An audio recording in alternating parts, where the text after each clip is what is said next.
pour faire un retour sur qu'est-ce que j'ai amené brièvement la semaine passée, je partageais comme de quoi que prophétiquement, là où est-ce que nous sommes en tant qu'Église globale, nous sommes dans des temps de l'accomplissement d'Ésaïe 60. Au verset 1 à 3 particulièrement, qui dit « Lève-toi, brille, car ta lumière arrive, et la gloire de l'Éternel se lève sur toi. Certes, les ténèbres recouvrent la terre et l'obscurité profonde enveloppe les peuples, mais sur toi, dis sur moi, l'Éternel se lèvera. Sur toi, sa gloire apparaîtra. Des nations marcheront à ta lumière parce que tu te lèves et des rois à la clarté de ton aurore. » Amen. Donc, juste avant, Seigneur, je te remercie pour ta parole aujourd'hui. Saint-Esprit, viens souffler sur la parole qui va être enseignée ce matin afin que ça prenne vie dans les cœurs et que ça accomplisse l'œuvre que tu as prévu qu'elle accomplisse au nom de Jésus. Amen. Donc, ici dans Ésaïe 60, c'est une image que l'Église de Jésus-Christ, du moment qu'elle se lève, qu'elle se lève et qu'elle brille, okay? Du moment qu'elle se lève pour sortir des ténèbres, pour marcher à la lumière de Christ, eh bien, c'est à ce moment-là que la gloire du Seigneur va pouvoir venir sur son Église. Et lorsque la gloire de Dieu vient, eh bien, il dit, des nations vont marcher à ta lumière. Donc ça nous parle de l'influence que la gloire de Dieu exerce sur les autres aux alentours. Ça fait en sorte qu'ils se sentent attirés par cette lumière. Donc, ils veulent marcher à la clarté de cette lumière. Donc, ça nous parle ici que le Seigneur, il veut collaborer avec nous, son Église, pour que les nations aux alentours bénéficient de sa lumière et puissent marcher en alignement avec lui à travers son Église. Amen?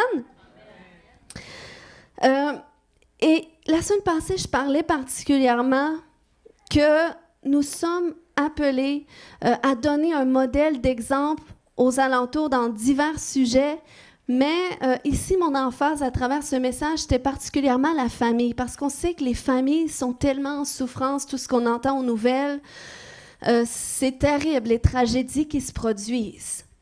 Mais la solution, c'est qui la solution? C'est Jésus-Christ. Puis Jésus-Christ a délégué son autorité à son Église sur la terre pour amener son règne. Amen. Puis, de quelle façon est-ce qu'on peut exercer une influence pour la reconstruction ou la réconciliation des familles?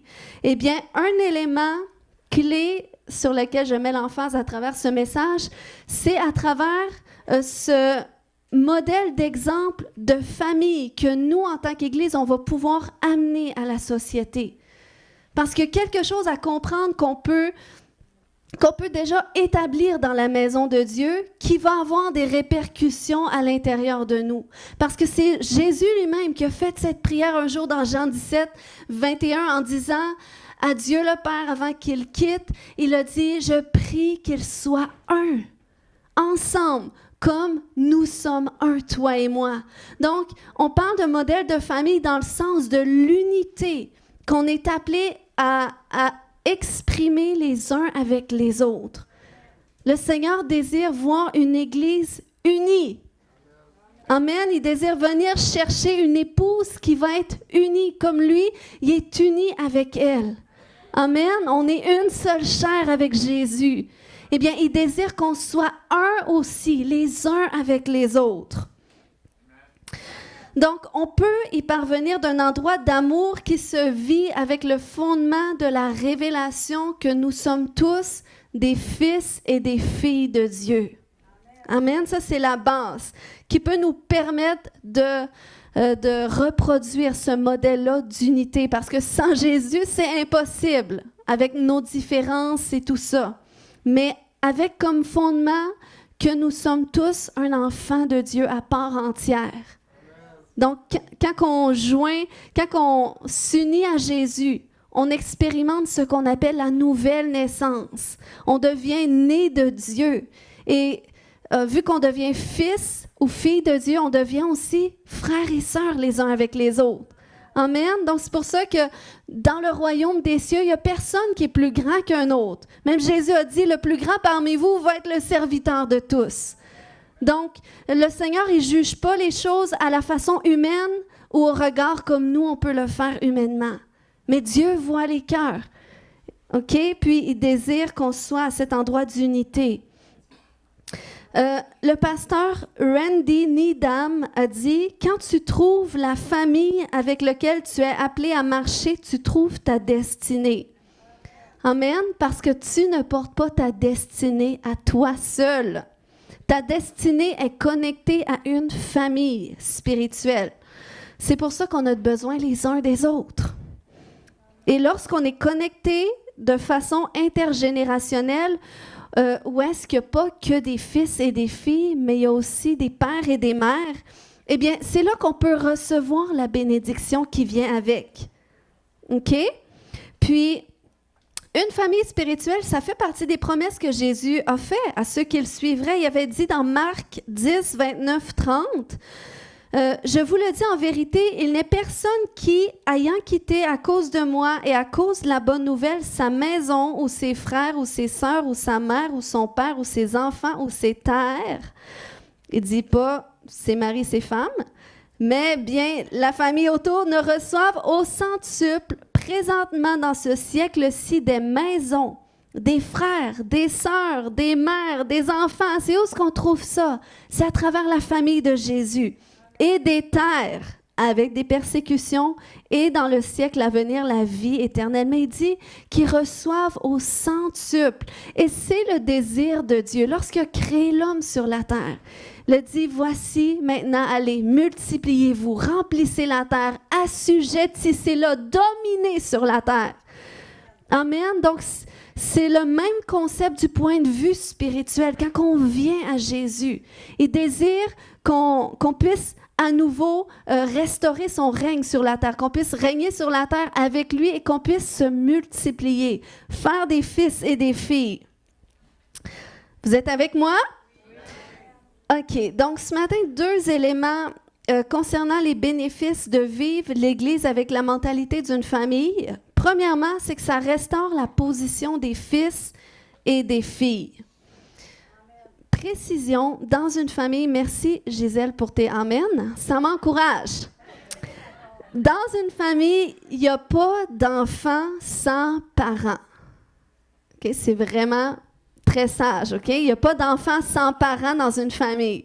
Donc, les enfants ont besoin de père et de mère pour veiller sur eux, être éduqués, devenir matures. Est-ce que j'ai des enfants qui peuvent dire amen?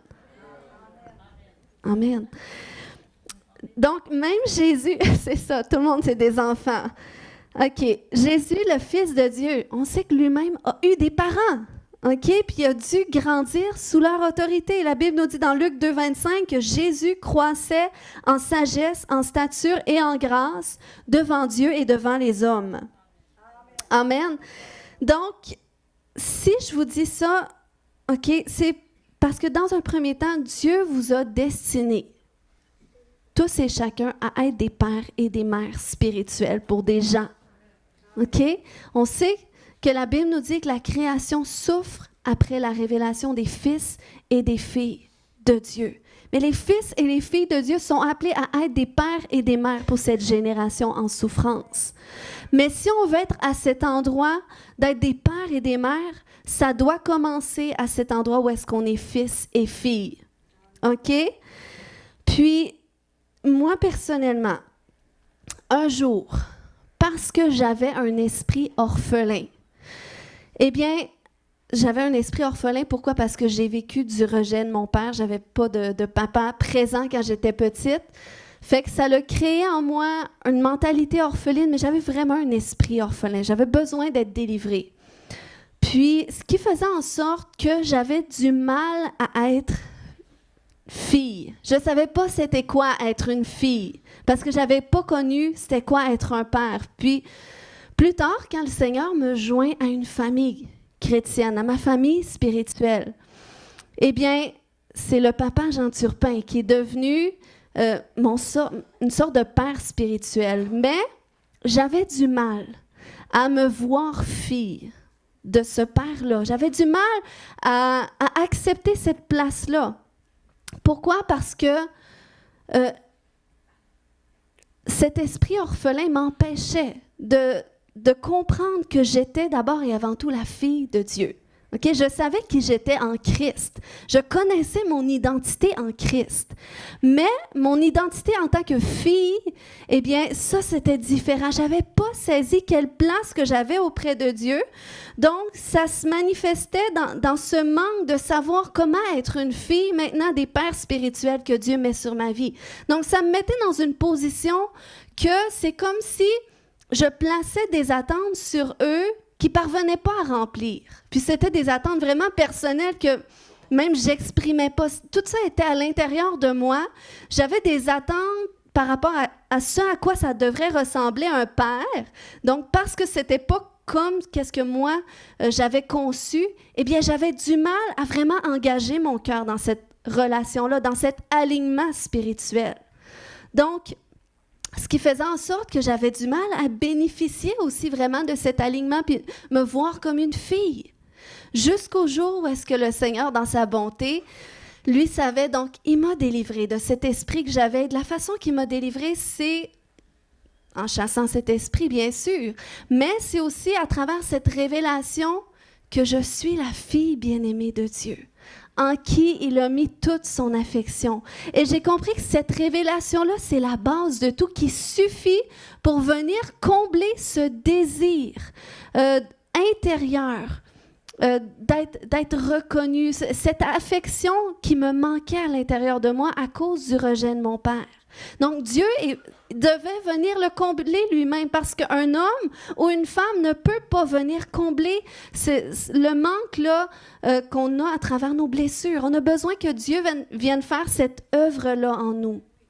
Puis ça, c'est quelque chose d'important parce que quand on a un esprit orphelin ou une mentalité orpheline, on va être à cet endroit où est-ce que même nos parents biologiques, si on n'a pas passé par des processus de guérison, on va être encore dans une mentalité d'attente de ce à quoi ils devraient faire pour nous. Puis ils ne parviendront pas à le faire. Pourquoi? Parce qu'on est blessé et eux ne changeront pas nécessairement. Donc, c'est nous qui avons besoin d'un changement dans notre cœur. Donc, c'est ce que Dieu est venu faire dans ma vie.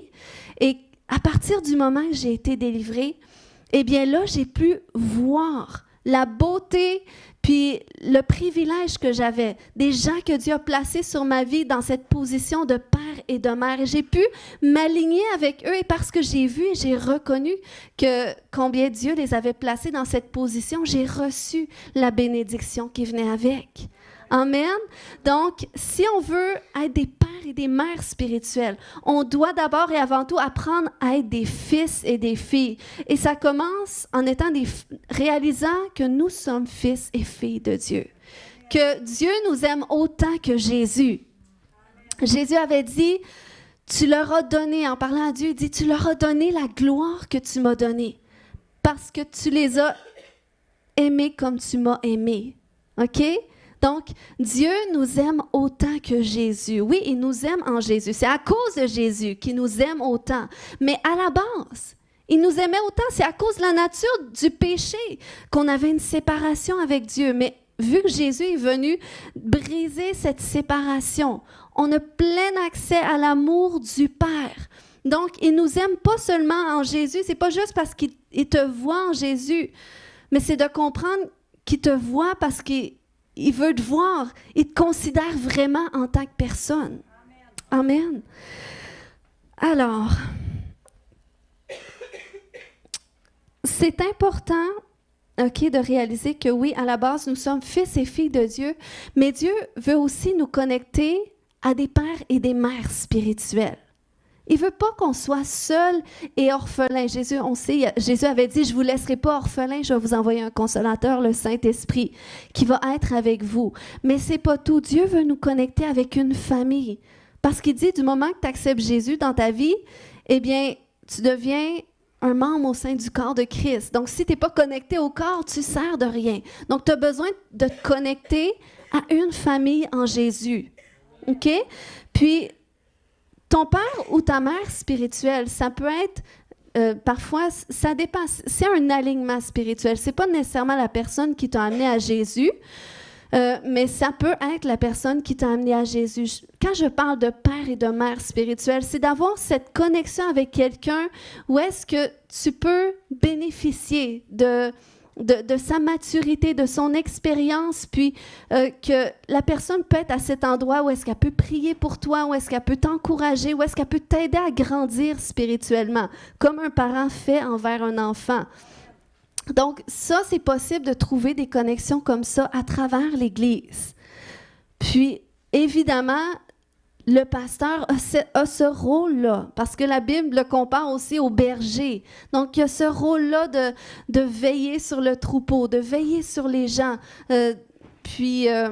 c'est ça, de les protéger, de les aider à grandir. Donc, ça, c'est important que tu le reconnaisses, que tu n'es pas seul. Dieu a placé sur toi des pères et des mères. Maintenant, il faut que tu les reconnaisses, puis que tu sortes de cet endroit, parce que l'ennemi essaie toujours de nous séparer, surtout quand on vit des choses difficiles.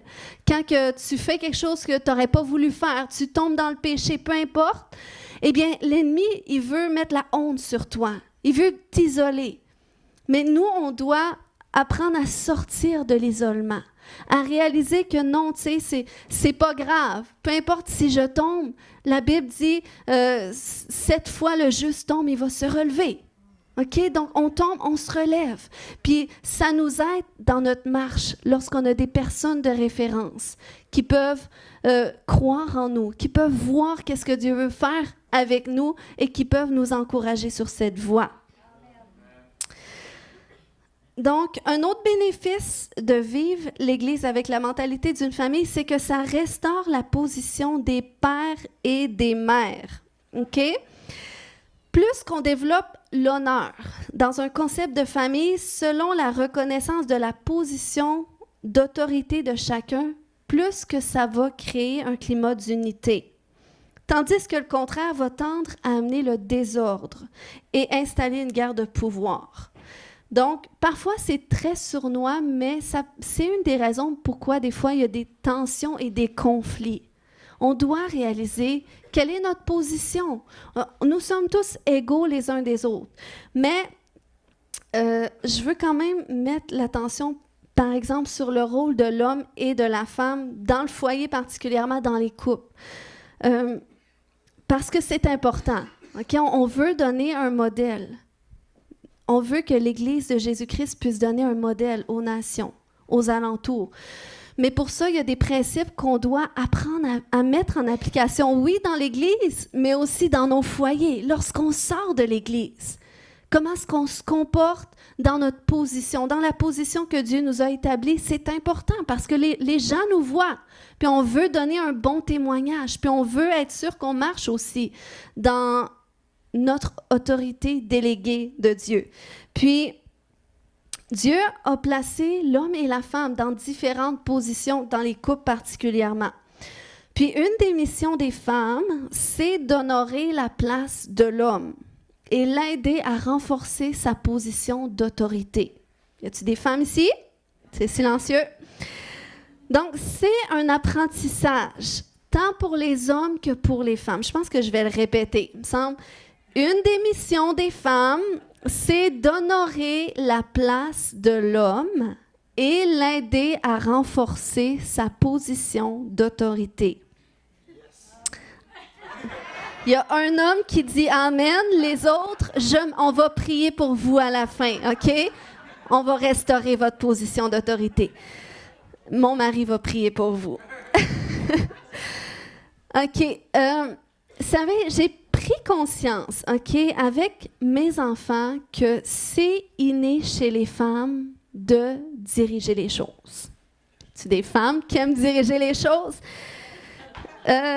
C'est inné chez la femme. Et pourquoi j'ai pris conscience avec mes enfants? Parce que à un moment donné, mon garçon m'arrive et dit « Maman, les filles à l'école, ils gèrent tout. » Puis moi, je leur dis « Gère ta fougère, t'es pas le professeur. » Donc là, ça m'a fait réaliser que c'est vrai hein, que les filles, ça commence tôt. Les petites mères qui aiment gérer les choses.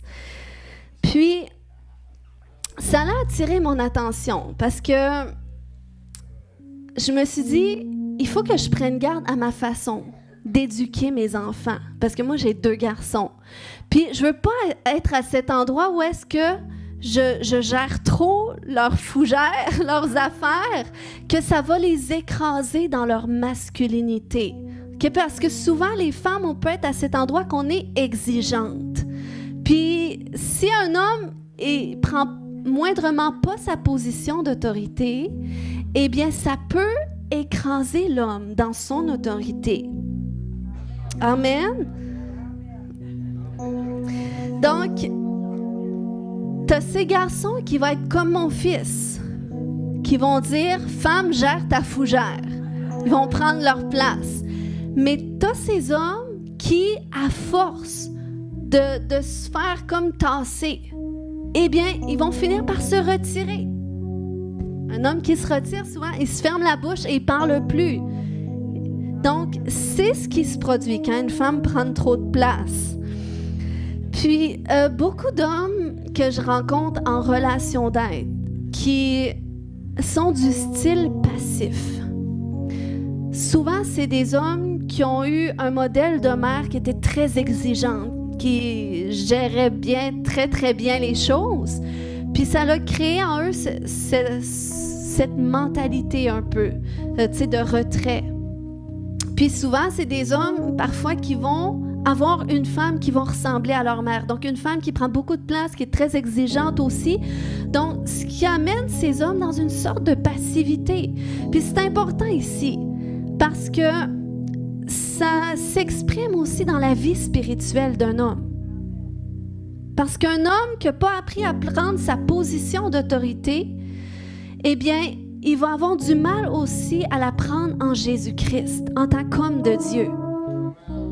Puis je crois que plus que nous, les femmes, on aide les hommes à renforcer leur position d'autorité en leur donnant la confiance aussi qu'ils ont besoin. On est là pour bâtir la confiance. Lorsqu'on est une épouse particulièrement, eh bien, c'est notre rôle. Puis c'est ce qui aide l'homme à prendre sa place.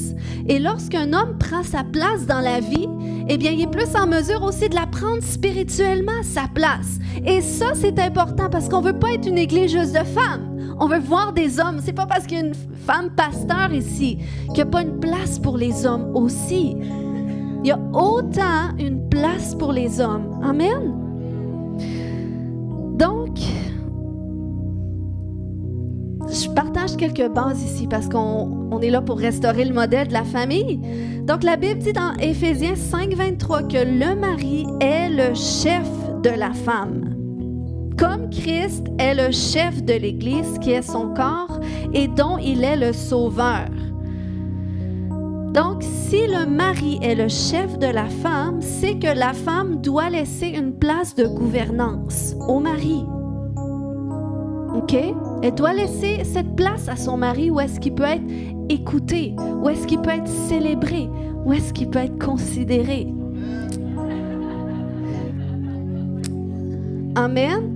Puis, ça ne veut pas dire que la femme se retire et se dépouille de toute place. Non, chacun a leur place qui sont très importantes, qui peuvent même être complémentaires.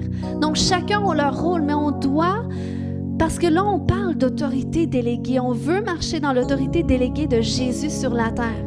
Eh bien, dans le foyer, l'autorité déléguée comme chef, eh bien, c'est l'homme.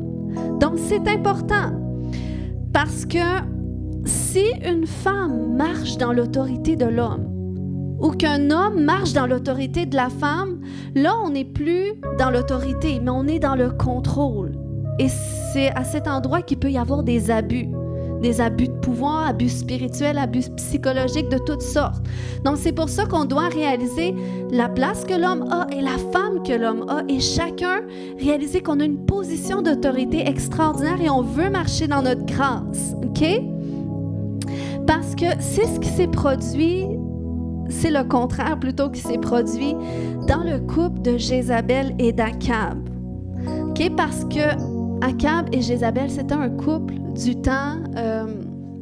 Akab, c'était un roi en Israël, du temps du prophète Élie. Puis, parce que Akab ne marchait pas dans son autorité déléguée de Dieu comme chef du peuple et comme chef de sa femme, eh bien, sa femme, elle a pris les rênes pour être le chef à sa place. Donc, le chef de son mari et le chef du peuple aussi. Et qu'est-ce que ça l'a fait? C'est que ça l'a amené le chaos. Puis, je crois que c'est pour ça aussi, comme je disais tout à l'heure, qu'il y a des hommes qui souffrent de passivité. Parce que Akab, c'était un peu son cas. Il a représenté un modèle d'homme faible. Et souvent, les modèles d'hommes faibles, c'est des hommes qui vont être plus tendance passif. Pourquoi? Parce qu'ils ont appris à laisser leur place à la femme. Mais c'est là qu'on marche dans du désordre. Mais si on veut restaurer un modèle de famille qui représente Christ, où est-ce que la place de l'homme et son autorité, elle est renforcée par la femme? Amen. Eh bien, c'est là qu'on va pouvoir démontrer un modèle, justement, qui représente davantage le Seigneur. Donc, nous, les femmes, c'est important, on ne veut pas être des Jézabel qui vont dépouiller l'homme de leur autorité. Il y a des hommes, à cause de la maman, qui ont eu des fois à cause des blessures, peu importe, je ne rentre pas là-dedans ce matin, eh bien, ils laissent plus la place aux femmes. Des fois, c'est parce qu'ils manquent de confiance en eux. Mais nous devons être de celles qui vont bâtir leur confiance, qui vont dire « Homme, prends ta place ». Amen. Donc, on ne veut pas être des Jézabel, mais on veut être des Déborah. Parce que c'est des femmes similaires, mais c'est des femmes qui n'étaient pas dans le même alignement spirituel, dans le sens que Déborah, c'était une femme de tête. C'était une prophète et aussi une chef en Israël. C'était une gouvernante. Mais malgré sa position d'autorité sur le peuple, elle était la femme de monsieur. Et elle honorait la place de l'homme. Donc, quand tu es une Jézabel, c'est que tu es à cet endroit où est-ce que tu as une mentalité d'orpheline. Tu n'as pas besoin de personne. Tu veux tout décider, tout contrôler. Mais quand tu as une mentalité de Déborah, eh bien, tu es une femme de tête. Tu es une femme qui est capable de diriger les choses. Tu es une femme de vision. Tu es une femme qui est capable, qui a une voix. Mais tu es une femme qui laisse les autres dans leur position. Comme Déborah avait dit... c'était à Barak, le chef de l'armée, elle avait dit « Une parole de Dieu, l'Éternel te livre. Nos ennemis, tu peux aller au combat. » Mais Barak, il a dit « Je veux pas y aller si tu viens pas avec moi. » Et là, Déborah, elle a dit « Ben là, c'est toi qui vois, mais dans les archives, ça va être mentionné comme de quoi que la guerre a été gagnée par une femme. Donc, si c'est vraiment ce que tu veux, puis il a voulu ça. Donc, quand les hommes laissent la place aux femmes, c'est correct. Mais c'est toujours dans un endroit d'honneur, de position. C'est pas d'un endroit d'amour, pas d'un endroit où est-ce que c'est une guerre de pouvoir, qu'on veut prendre les rênes, qu'on veut décider, on veut gérer les choses. Non, on veut faire la volonté de Dieu et on veut être dans le bon alignement spirituel avec Dieu. On veut marcher dans notre autorité déléguée par Dieu, dans notre autorité de femme quand on est une femme et dans notre autorité d'homme quand on est un homme. Amen. Donc, Dieu accorde une grâce d'autorité aux hommes qui aiment et honorent leurs femmes. Éphésiens 5:28 nous dit « Voilà comment chaque mari doit aimer sa femme, comme si elle était son propre corps. » Amen. J'ai plus de femmes que d'hommes ce matin, je crois. Ainsi, celui qui aime sa femme s'aime lui-même. Donc, lorsqu'un homme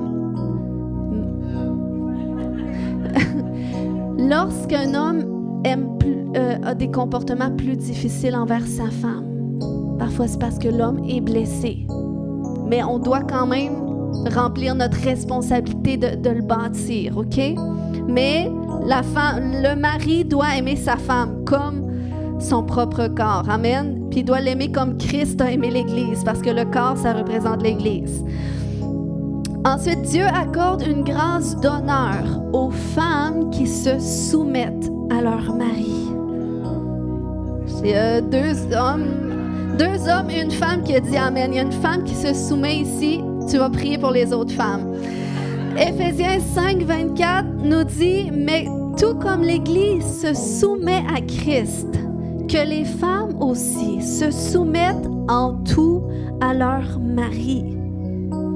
Donc, les femmes qui se soumettent dans cet endroit où est-ce que le mari aime aussi, parce que chacun a une responsabilité à remplir et Dieu voit et Dieu récompense.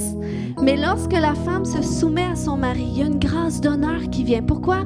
Parce que la Bible nous dit j'ai pas la référence ce matin, mais dans le livre des Proverbes au chapitre 31, ça dit que la femme vertueuse, son mari se lève et lui donne des louanges. Amen. Donc ça, c'est la femme qui honore son mari, qui l'élève, qui renforce sa position d'autorité. Son mari lui répond par des louanges. J'ai-tu des hommes qui peuvent dire Amen? On est ici pour mettre en application la parole de Dieu, hein? Femmes, vous ferez réécouter ce message à vos maris. Ensuite, Dieu accorde une grâce de vie longue et de bénédiction aux enfants qui honorent leurs parents et qui leur obéissent, si vous êtes mineurs, OK? Éphésiens 6, 1 à 3 dit « Enfants, j'ai-tu des enfants ici? Moins de 18 ans? Amen. Enfants, obéissez à vos parents selon le Seigneur, car cela est juste. Honore ton père et ta mère. C'est le premier commandement avec une promesse afin que tu sois heureux et que tu vives longtemps sur la terre. » Donc, honorer les parents, il n'y a pas d'âge pour ça. C'est même après 18 ans, il faut toujours être à cette place d'honneur de nos parents. Puis c'est plus facile lorsqu'on est à cette place de comprendre qu'on est un fils, une fille de Dieu. Amen, parce que Dieu guérit nos cœurs, même de qu'est-ce que nos parents n'ont pas fait, qu'ils auraient dû faire. Dieu amène une guérison. Amen, puis on est capable de les aimer quand même, puis de les honorer. Donc, ça vaut pour les enfants naturels, mais les enfants spirituels aussi, dans le sens qu'on doit être à cet endroit d'honorer nos parents spirituels, les hommes et les femmes que Dieu place sur notre vie. Amen. Des fois, il n'y a pas d'âge. Hein? C'est pas parce qu'il est plus vieux, c'est nécessairement ton père ou ta mère. Je fais une précision ce matin. Ceux qui comprennent comprendront. Donc, OK. Dans l'Église, OK, de la façon que Dieu nous positionne comme un père, une mère, un enfant spirituel. Parce que quand tu viens au Seigneur, tu es un enfant spirituel. Donc, de la façon que Dieu nous positionne dans l'Église, selon notre rang, eh bien, on veut marcher dans cette grâce-là. Si ça fait quelque temps que tu es avec le Seigneur, que tu es déjà dans un bon cheminement, tu es capable d'être un père et une mère pour quelqu'un, peut-être quelqu'un à l'extérieur, que tu vas conduire au Seigneur. C'est vraiment à travers les relations qu'on se reproduit et à travers cette conception de famille aussi. OK? Puis, lorsque tu marches dans ta position de père, de mère, d'enfant, eh bien, c'est là que tu marches dans la grâce qui vient avec, puis que tu peux la répandre. Puis, c'est quoi tu répands autour de toi? C'est l'Esprit du Seigneur en toi. C'est celui qui donne la vie. Joël 2, 28, 29 dit « Après cela », puis l'autre jour, j'ai lu, c'était quoi ce « après cela » ? Mais dans le passage de Joël 2, ça nous parle de toute une restauration que Dieu opère chez son peuple. Donc, il dit après cela, après cette restauration, et je crois qu'on est dans des temps de restauration. Je crois que beaucoup d'entre nous, on a passé jusqu'ici, peut-être encore, on est encore dedans, mais dans des chemins de guérison, dans des chemins de transformation, de restauration. Donc, le Seigneur dit après cela, je répandrai mon esprit sur toute chair. Vos fils et vos filles prophétiseront. Vos vieillards auront des songes et vos jeunes gens des visions. Même sur les serviteurs et sur les servantes dans ces jours-là, je répandrai mon esprit. Donc, lorsqu'on regarde Joël 2, 28, on voit que l'Esprit du Seigneur se répand à travers sur les fils et les filles et à travers eux. Puis, lorsqu'ils se joignent ensemble, connectés d'une façon intérieure, intergénérationnel, dans une mentalité d'unité. Parce que c'est ce qui s'est produit le jour de la Pentecôte, où est-ce que le Saint-Esprit est descendu. Puis j'aimais tellement qu'on chante ce chant ce matin, parce que je me disais, wow, ça fait du sens avec qu'est-ce que je vais partager. Mais lorsque l'Esprit du Seigneur est descendu sous forme de langue de feu, ils ont commencé à parler en d'autres langues. Koramaya Shata, peut-être. Je le montre pour ceux qui se posent la question, c'est quoi ce langage-là? Eh bien, c'est le don des langues. C'est le langage du Saint-Esprit. Et il y a plus de 2000 ans passés, le jour de la Pentecôte, le Saint-Esprit est descendu. Et là, les gens ont commencé à parler en d'autres langues. Il est descendu sur les fils et les filles de Dieu. C'était l'accomplissement de la prophétie de Joël. Et là, qu'est-ce qui s'est produit après ça? C'est que là, l'Église de Jésus-Christ s'est formée. Ils se sont joints ensemble, se sont connectés ensemble. La Bible nous dit qu'ils étaient chaque jour ensemble et ils s'exhortaient, ils prenaient le pain, ils échangeaient ensemble et ça dit que même ils partageaient leurs biens ensemble. Donc ce concept-là d'unité, c'est ce qu'ils vivaient et c'est ce qui a amené aussi la manifestation extraordinaire du royaume des cieux. Après ce jour de la Pentecôte, les miracles éclataient, les gens étaient guéris, les gens étaient délivrés, les gens étaient transformés, la bonne nouvelle était prêchée parce que le Saint-Esprit était descendu. OK? Puis, il faut savoir que même encore aujourd'hui, il expérimentait la puissance de Dieu. OK? Puis, l'expérience de l'action puissante de Dieu, ça commence souvent d'un endroit de révélation. Parce que ce jour-là où est-ce que le Saint-Esprit est descendu, ils ont commencé à parler en d'autres langues, eh bien là, les gens des autres peuples, ils ont commencé à se questionner, mais c'est quoi ce langage-là? Et là, Pierre s'est levé et il a commencé à expliquer. Et là, ça nous dit qu'il y avait 3000 hommes qui étaient là. Et là, ils ont été foudroyés par ce message, puis par ce signe miraculeux qui ont dit, « OK, mais là, qu'est-ce qu'on doit faire? » Et là, Pierre a dit, « Repentez-vous, changez vos cœurs, convertissez-vous et faites-vous baptiser, afin que vous aussi vous receviez le don du Saint-Esprit. » Donc, il a dit le même message finalement que Jean avait apporté. Est-ce qu'on se souvient dans l'Évangile? Dans les évangiles, ça nous parle que Jean, c'était le messager de Dieu. Là, vous allez comprendre pourquoi je m'en vais dans cette direction-là. Mais Jean-Baptiste, c'était celui qui avait reçu le mandat de préparer le chemin pour la venue du Seigneur. À travers son message, c'était un message prophétique pour préparer la voie du Seigneur, pour préparer les cœurs à qu'est-ce que Jésus allait faire dans leur vie. Donc, c'était son message. Il disait, repentez-vous et convertissez-vous, tout ça. Donc, c'était son message. Il baptisait les gens. Puis, il préparait le chemin pour la venue du Seigneur. Puis, je crois que par l'Esprit du Seigneur, le Seigneur nous conduit parce que quand il dit qu'il va répandre son esprit sur toute chair, sur ses fils et ses filles qui vont prophétiser. Donc, ça nous parle d'un message prophétique. Puis le prophétique, ça sert toujours aussi à préparer le chemin pour l'action du Seigneur parce que ça nous permet de pouvoir saisir une révélation du ciel de qu'est-ce que Dieu veut faire pour l'amener sur la terre. Donc, il dit que c'est le Saint-Esprit, cet esprit qui répand sur nous, l'esprit de prophétie pour préparer le chemin du Seigneur. Et tout à l'heure, je disais qu'on est prophétiquement dans des temps de l'accomplissement d'Ésaïe 60, où est-ce que les nations autour de nous vont se lever et vont marcher aussi à la gloire du Seigneur, qui vont saisir, peut-être spirituellement, peut-être c'est pas quelque chose qui va être visible à l'œil nu, mais c'est quelque chose, une conviction dans leur cœur de marcher dans cet alignement-là aussi, avec l'Église de Jésus-Christ. Et si je vous dis ça, c'est simplement pour vous dire que c'est un message prophétique. Lorsqu'on met en application, si on cherche à mettre en application ce message-là de dire, eh bien moi, je veux restaurer ce modèle de famille, c'est quelque chose que je veux adapter à ma propre vie. C'est quelque chose que je veux adopter dans ma famille. C'est quelque chose que je veux vivre dans l'Église.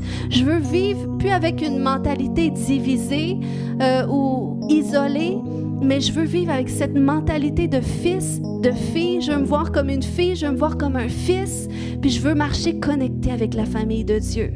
Je veux me connecter avec la famille qui est associée avec ma destinée. Et je veux regarder ce modèle d'unité. C'est quelque chose que je veux vivre à travers l'amour, à travers la confiance. Donc, si c'est ça que tu fais, eh bien, ça va préparer le chemin pour la restauration des familles aux alentours, pour la réconciliation. Parce que c'est l'onction que Jean portait. Jean était destiné à préparer le chemin pour la venue du Seigneur.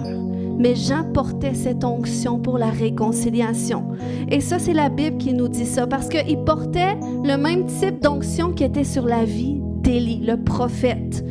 La Bible parle de Jean dans Luc 1:17 en disant « Il marchera devant Dieu avec l'esprit et la puissance d'Élie pour ramener le cœur des pères vers les enfants et les rebelles à la sagesse des justes afin de préparer au Seigneur un peuple bien disposé. » Nous sommes dans ces temps, encore aujourd'hui, que le Seigneur veut ramener le cœur des pères vers les enfants. Et c'est ça mon message. Ça commence dans l'Église de Jésus-Christ, de réaliser je suis une fille, un fils. J'ai ma place. Le Seigneur me connecte avec des parents spirituels et je veux honorer cette position dans ma vie. Je veux être connectée et je veux aussi vivre cette réconciliation autour de moi.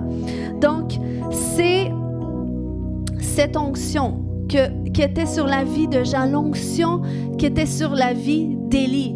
Puis Élie, si on se souvient, c'était le prophète qui a confronté Jézabel. Cette dame qui, à cause de son idolâtrie et de son abus de pouvoir. Donc, vous voyez le type de restauration que le Seigneur veut amener, puis c'est pour ça que j'amène ce message-là. J'espère que c'est clair ce matin. Mais Élie portait cette onction pour la réconciliation, mais pour vraiment pouvoir amener la volonté du Seigneur par rapport à travers la réconciliation, il a dû confronter l'esprit de Jézabel. Il a dû confronter cet esprit qui justement ne respecte pas l'autorité déléguée. Cet esprit qui cherche à abuser des autorités pour avoir le pouvoir. Et ça, c'est important. Il faut que nous, on sorte de ça. Et je crois qu'il y a une réconciliation que Dieu veut déverser aujourd'hui dans nos cœurs, de façon prophétique, associée à cette révélation que nous sommes fils et filles de Dieu, puis aussi pour nous permettre d'avoir un sentiment d'appartenance à sa famille.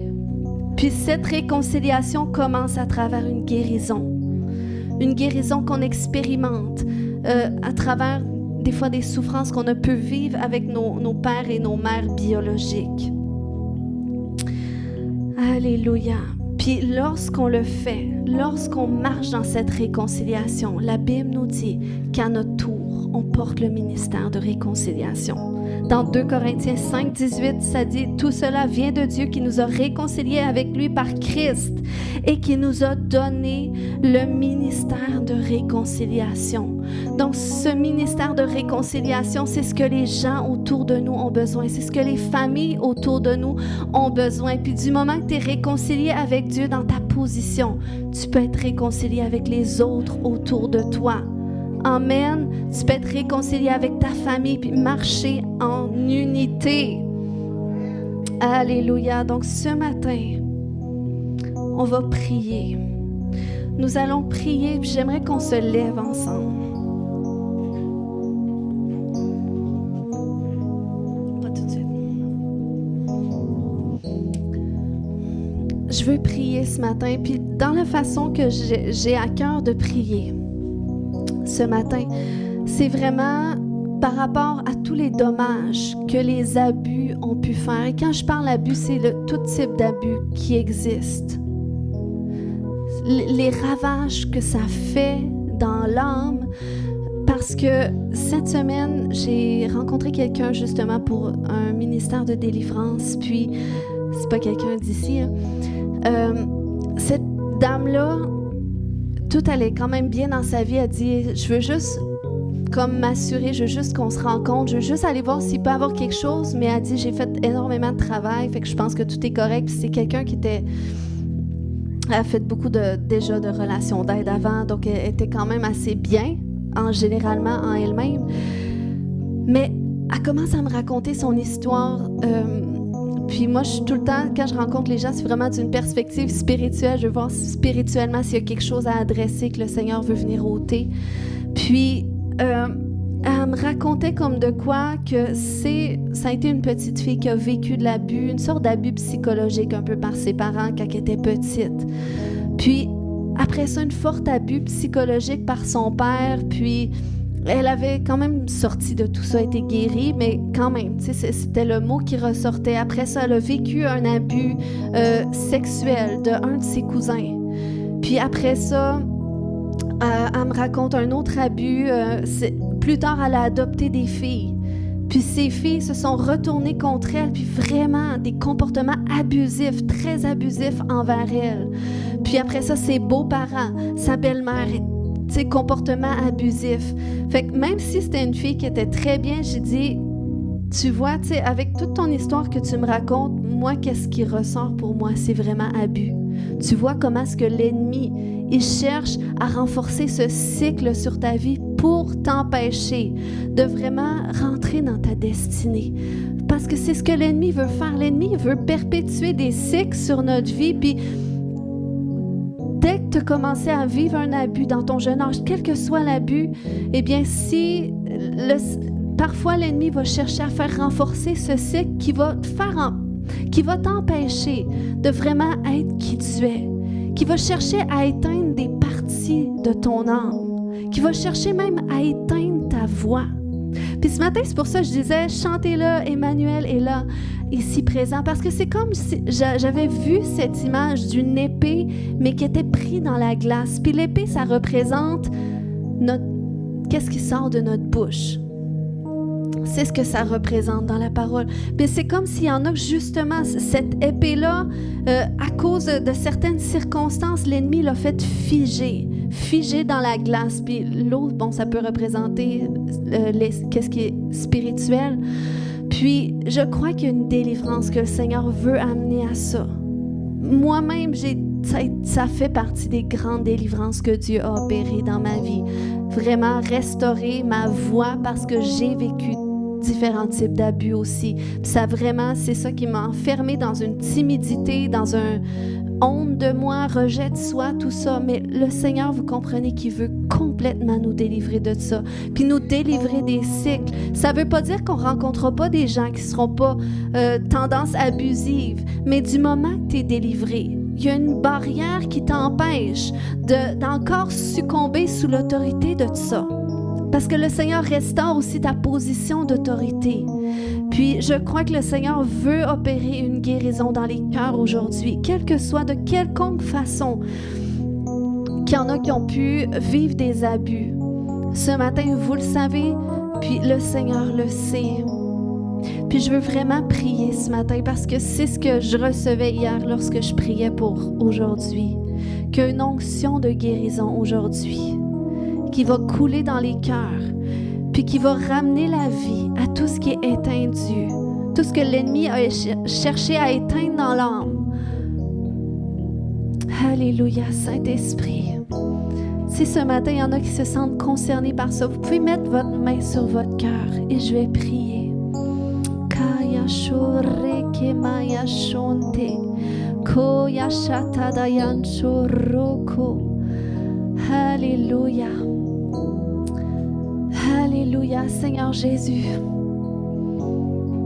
Kaya shonto. Merci, Seigneur, pour ton huile de guérison qui coule ce matin dans les cœurs par rapport à toute forme d'abus. Là où est-ce que l'ennemi a cherché à enfermer tes enfants, dans le rejet de soi, honte de soi, dans la peur de l'homme. Alléluia, dans le nom puissant de Jésus. Je viens briser le pouvoir de l'ennemi sur chaque personne maintenant. Je viens briser ton pouvoir à travers toutes ces circonstances difficiles que tu as perpétuées jusqu'à aujourd'hui.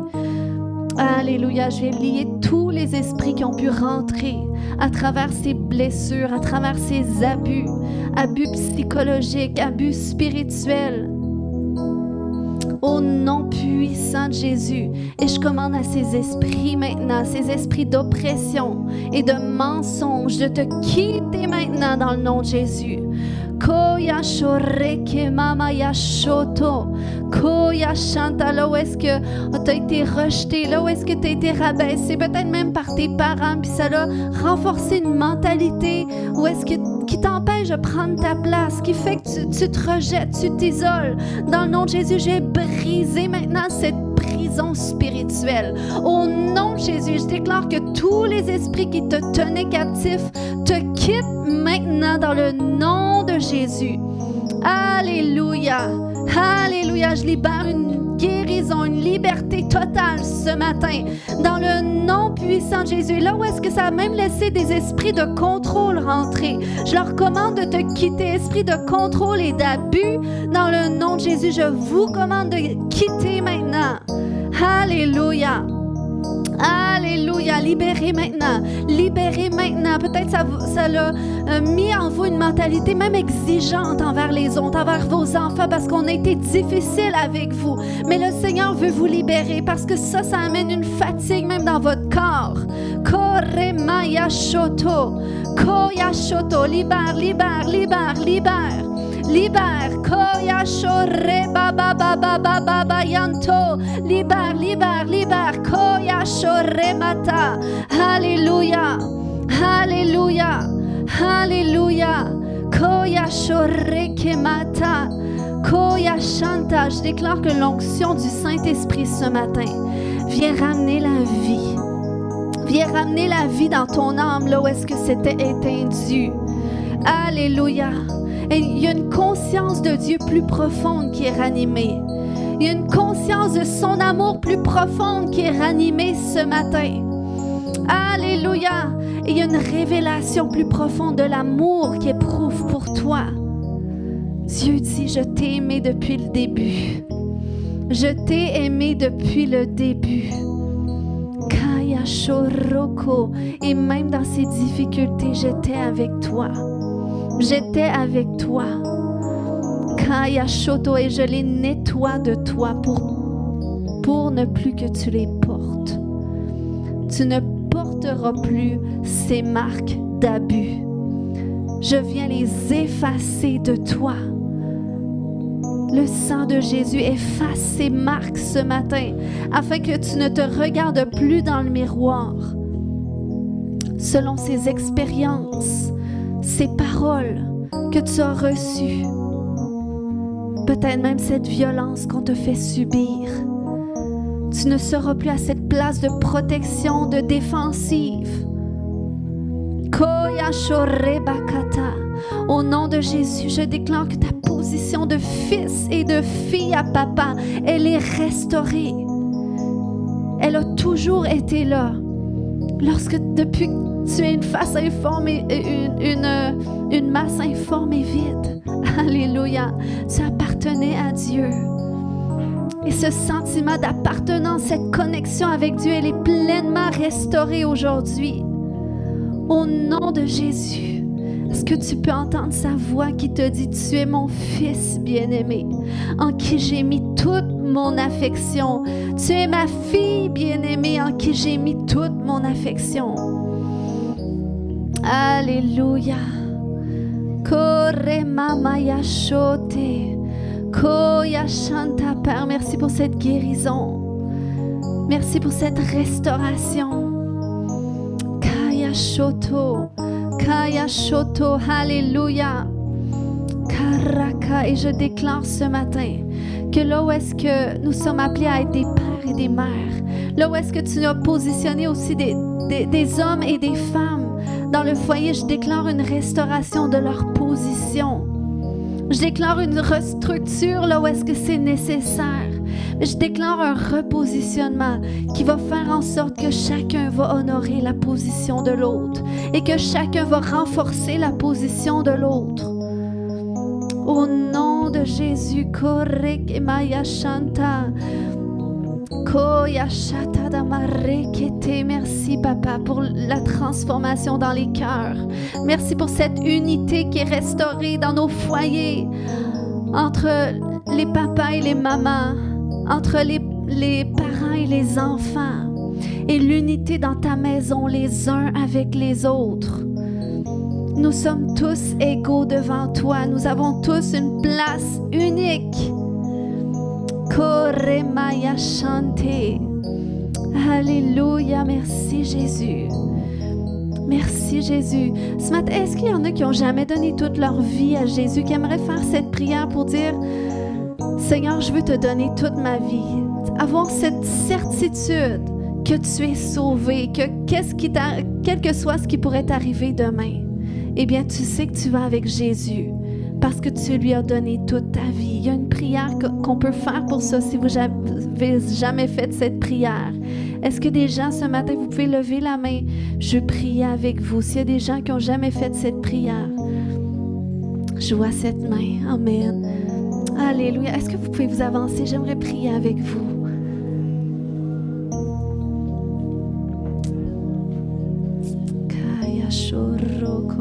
Merci Jésus. Venez, je prie avec vous.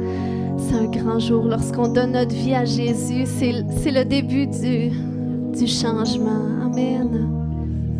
Alléluia. Vous pouvez répéter avec moi cette prière, dire Seigneur Jésus, je te demande pardon pour tous mes péchés. Je veux te donner toute ma vie. Et c'est pour ça que je t'accueille aujourd'hui dans mon cœur et je t'accepte comme Seigneur et comme Sauveur personnel. Amen. Alléluia. Je prie pour vous. Seigneur, merci que tu les bénis. Père, fais-toi connaître à eux. Fais-les naître de nouveau par ton Esprit Saint. Alléluia, oui Seigneur, fais-toi connaître à eux, fais connaître ton amour. Et je prie qu'à partir d'aujourd'hui, commence à entendre ta voix. Révèle-toi à eux, Seigneur, dans leurs pensées, dans leur quotidien, dans leurs rêves.